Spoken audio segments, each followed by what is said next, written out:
A year ago, I stood at a garden party surrounded by laughter that wasn't mine, holding a hot dog like a shield as Damien's sister, Alicia Whitaker, delivered the final blow. If you disappeared tomorrow, Isabel, no one here would even notice. She laughed after saying it, casual and cruel, like it was nothing more than an observation. But for me, it was a detonation. The Whitakers, old money, perfectly groomed, always performing, had never quite known what to do with me. I was a creative, a designer, raised modestly, unashamed of my working-class roots and lack of pedigree. I fell in love with Damien during our university years. At first, we were magic. But after our wedding, the subtle sidelining began, the way his mother corrected my diction, the way his father introduced me as Damien's pretty little wife, the way Alicia constantly compared me to the women in their country club circle. I tried. God, I tried. I smiled. I edited myself. I wore the right clothes, laughed at the right jokes, shrank my voice. But at that barbecue, Alicia's joke snapped something clean in me. That night, I packed a single suitcase and left without a fight. No screaming match. No declaration. Just absence. One moment I was the dutiful Whitaker wife, the next, I was a ghost. I moved to Seattle, rented a small studio apartment, and slept on a borrowed futon. I took freelance design work wherever I could find it and signed up for therapy with a woman named Drive. Marla Lewis, who didn't flinch when I said, I don't know who I am outside of being someone's accessory. 6 months in, I got a call from an agency offering a contract with a company named Westwood and Hart. They needed a lead designer for a major rebranding campaign. I said yes without knowing the full scope. 2 weeks later, I discovered the flagship product belonged to Sheffield and Whitaker, a legacy branch of the Whitaker conglomerate. I froze. But instead of quitting, I leaned in. This wasn't vengeance. This was reclamation. By the time the annual industry marketing conference arrived, my designs had become the heart of the Sheffield campaign. I walked into that hotel like a woman born new, hair shorter, shoulders back, no longer apologizing for existing. I knew they'd be there.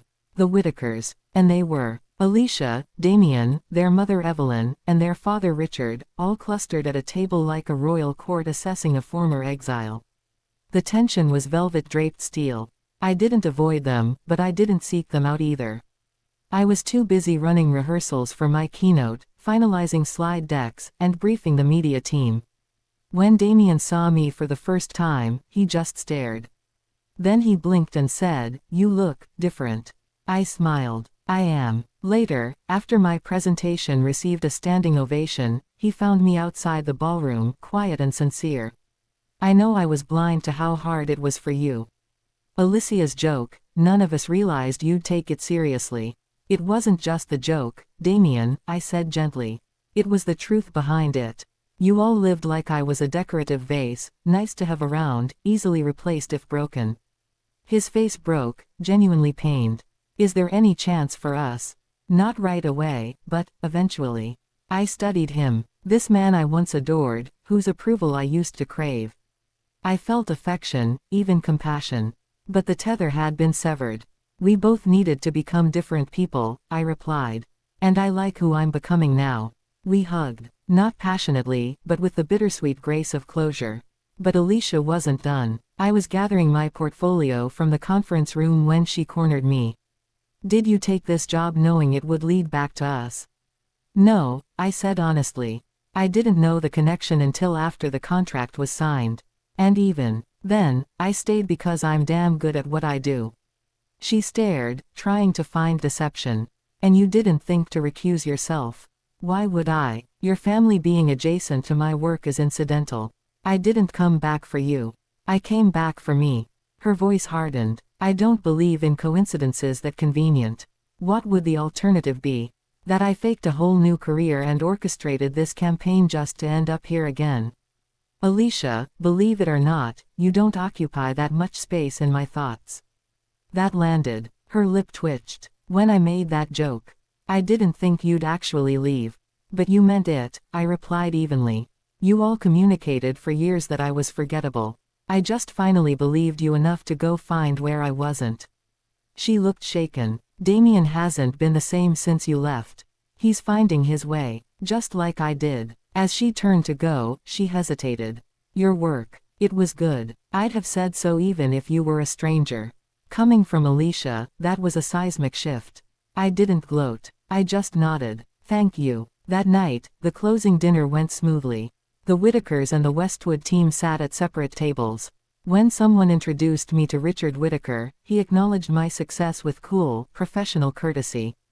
When Evelyn complimented my dress, probably shocked to discover I dressed myself just fine without her help, I smiled and moved on.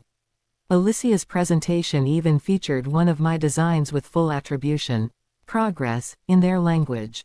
I left with new client leads, a potential contract extension, and no lingering resentment. 1 month later, I was back in Seattle, meeting Eleanor, my anchor and confidant, for coffee as the rain painted the windows in silver streaks. So, she asked, how does it feel? Like I finally built something that's mine, I said. They're talking about expanding the Sheffield campaign. Clients are coming to me now, not for who I married, but for what I create. And the Whitakers, professionally cordial, I shrugged. Their marketing director reached out about a future collaboration. Through proper channels, with real contracts. We both laughed. The divorce had finalized smoothly. Damien didn't contest anything. I'd asked to keep the engagement ring, not the Whitaker heirloom he insisted on upgrading to, but the original one from my grandmother. He agreed. In therapy, Drive, Lewis had once told me, healing isn't going back to who you were. It's becoming someone new, someone who integrates the pain without being defined by it. She was right. I began dating again, casually. I laughed more freely, found joy in small rituals like gardening or sketching while listening to jazz. I joined a local art collective. And one unexpected afternoon, I received a message from Charlotte, Michael Whitaker's wife. She wanted to meet for coffee. Her email was polite, professional. I assumed she wanted design help for a clinic she volunteered at. But when we met, something else bloomed. We were both outsiders, she said gently, but you walked away. I admire that. She told me Alicia was pregnant and taking parenting classes. She doesn't want to repeat family patterns. I was surprised, but not cynical. People can change, if they want to. 6 weeks later, I saw Alicia again at the farmer's market. She looked different, rounder, softer, human. I've been thinking about what you said, she admitted. About being seen. I'm trying to build something different for my child. That's a good place to start, I said, meaning it. No hugs. No reconciliations. Just an honest exchange between two women shaped by their contexts and trying to evolve beyond them. Last week, I closed on a small house near the water. Modest by Whitaker standards, but mine. Purchased with my own earnings. I hung art that I loved, bought mismatched furniture that made me smile, and breathed deeply into a space that reflected only me. That night, watching the Seattle skyline shimmer on the dark bay, I opened my journal and wrote. Sometimes we must disappear from others' narratives to find our own. The opposite of disappearing isn't being noticed, it's becoming so fully present in your own life that you no longer need to be. Alicia once joked that no one would notice if I vanished. The truth, disappearing made me more visible than I'd ever been, to my colleagues, my friends, and most importantly, to myself. So here's my question to you. Have someone's cruel words ever pushed you toward a life you never imagined, but one you're infinitely grateful for? If this story touched something in you, share it. Subscribe. Let someone else know. Sometimes the strongest thing you can do is walk away, and never look back.